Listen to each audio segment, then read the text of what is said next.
Mr. President, the Republican-led filibuster of the minimum wage bill, which would raise the federal minimum wage from $7.75 per hour to $10.10 per hour, means that an estimated 27.8 million Americans, including 91,000 Rhode Islanders, will not get a raise. It also means, according to estimates from the Economic Policy Institute, that our economy will miss out on a GDP boost of $22 billion by the year 2016, which would have supported over 84,000 additional full-time jobs. Those 27.8 million workers who would have received a raise would have spent it at local businesses, helping their local communities and spurring economic growth. Typically, minimum wage workers are those that, when they receive an increase in their paycheck, go out and buy things that are necessary. They're the ones who really provide the kind of local stimulus that we need to grow the economy. The federal minimum wage has not been increased since 2009, and today an individual who works 40 hours per week, 52 weeks a year at the federal minimum wage earns $15,080 per year. And that is nearly $5,000 below the federal poverty level for a family of three, and almost $9,000 below the poverty level for a family of four.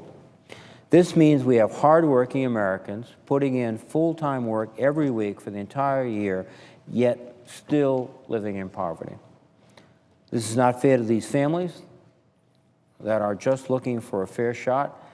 People who work hard for a living shouldn't have to live in poverty. And that was not the case in the 50s and the 60s, and when the minimum wage was such that it would lift you out of poverty. And I think that's what we have to do today. When Congress last passed legislation to raise the minimum wage in 2007, it was a bipartisan undertaking, and 44 Republican senators joined Democrats to send President Bush a bill that raised the minimum wage to its current level today.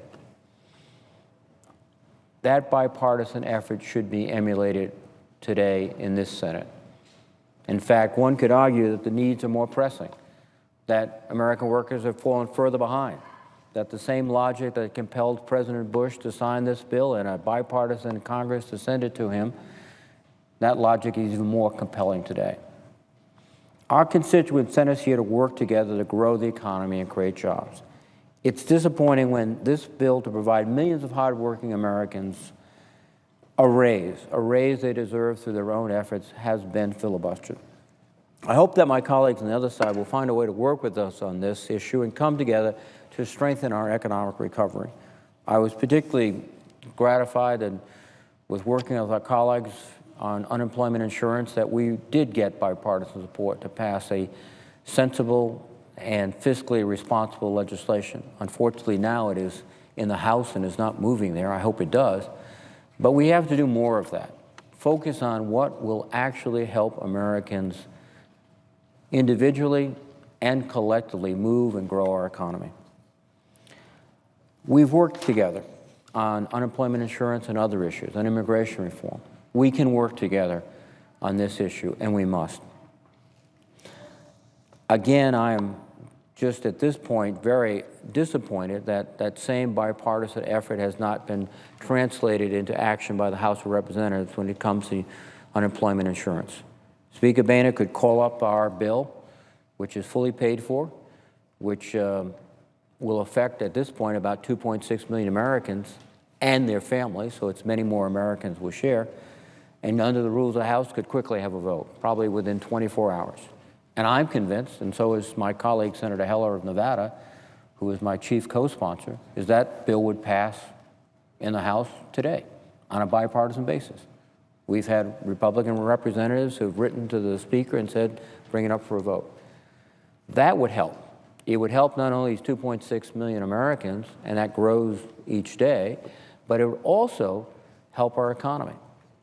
So again, in a similar vein, we need bipartisan action on raising the minimum wage here in the Senate, emulating the bipartisan action we took with respect to unemployment insurance, and then we need that same bipartisanship in the House of Representatives to move these measures to the President for his signature.